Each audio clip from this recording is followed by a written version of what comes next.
Lesson number 3.3. A Crow in the House.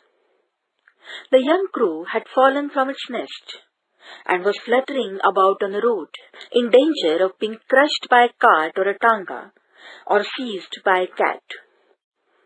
When I picked it up and brought it home, it was in a sorry condition, beak gapping and head dropping, and we did not expect it to live. But grandfather and I did our best to bring it to round. We fed it by prising its beak gently open with a pencil, pushing in a little bread and milk, and then removing the pencil to allow it to swallow. We varied this diet with occasional doses of grandmother's homemade plum wine, and as a result, the young crow was soon on the road to recovery. He was offered his freedom, but he did not take it. Instead, he made himself at home in the house. Grandmother and Mabel and even some of grandfather's pets objected, but there was no way of getting rid of the bird.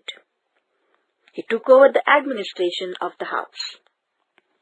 We were not sure he was male, but we called him Caesar. Before long, Caesar was joining us at meal times, besides finding his own grubs or beetles in the garden.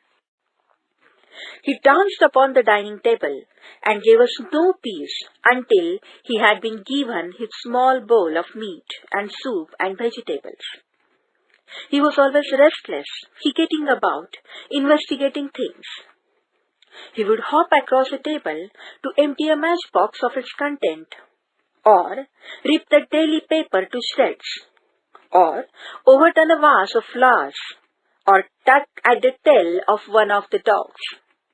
That crow will be the ruin of us, grumbled grandmother, picking marigolds off the carpet. Can't you keep him in a cage?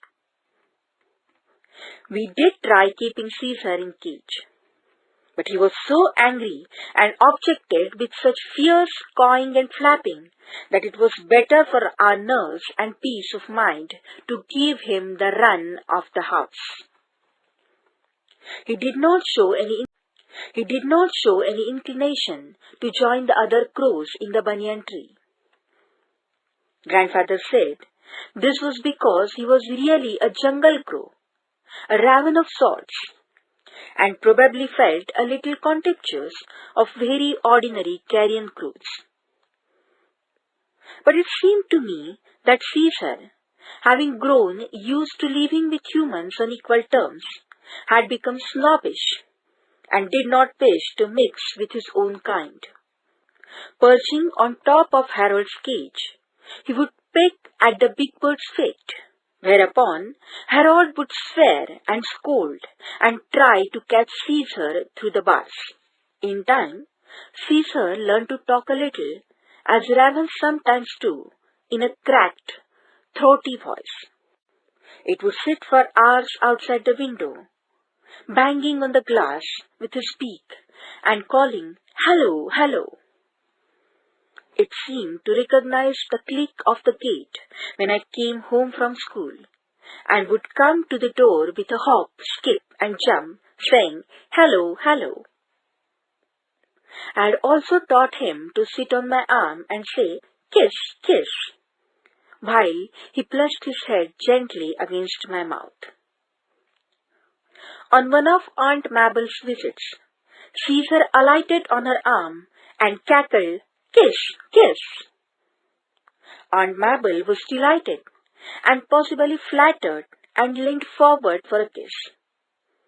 But Caesar's attention shifted to my aunt's gleaming spectacles, and thrashing at them with his beak, he knocked them off.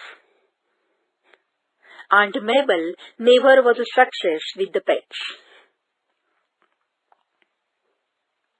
Pet or pest? Grandmother insisted that Caesar was a pest, in spite of his engaging habits. If he had restricted his activities to our own house, it would not have been so bad. But he took to visiting neighboring houses and stealing pens and pencils, hair ribbons, combs, keys, shuttlecocks, toothbrushes, and false teeth. He was especially fond of toothbrushes and made a collection of them on top of the cupboard in my room. Most of the neighbors were represented in our house by a toothbrush. Toothbrush sales went up that year. So did grandmother's blood pressure. Caesar spied on children going into the banya shop and often managed to snatch sweets from them as they came out. Cloth specs fascinated him. Neighbors would return from the bazaar to find their washing lying in the mud and no sign of the pegs. These two found their way into the top of my cupboard. It was Caesar's gardening activities that finally led to disaster. He was helping himself to our neighbor's beans when a stick was flung at him, breaking his leg. I carried the unfortunate bird home, and grandfather and I washed and bandaged his leg as best we could.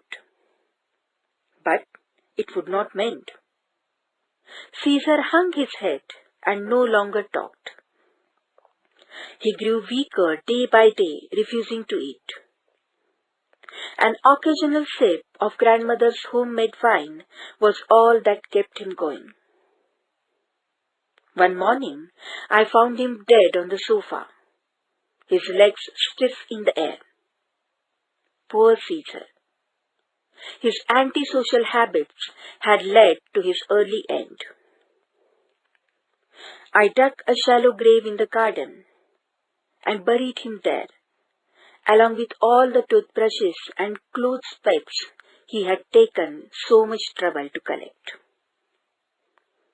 Ruskin Bond, from Grandfather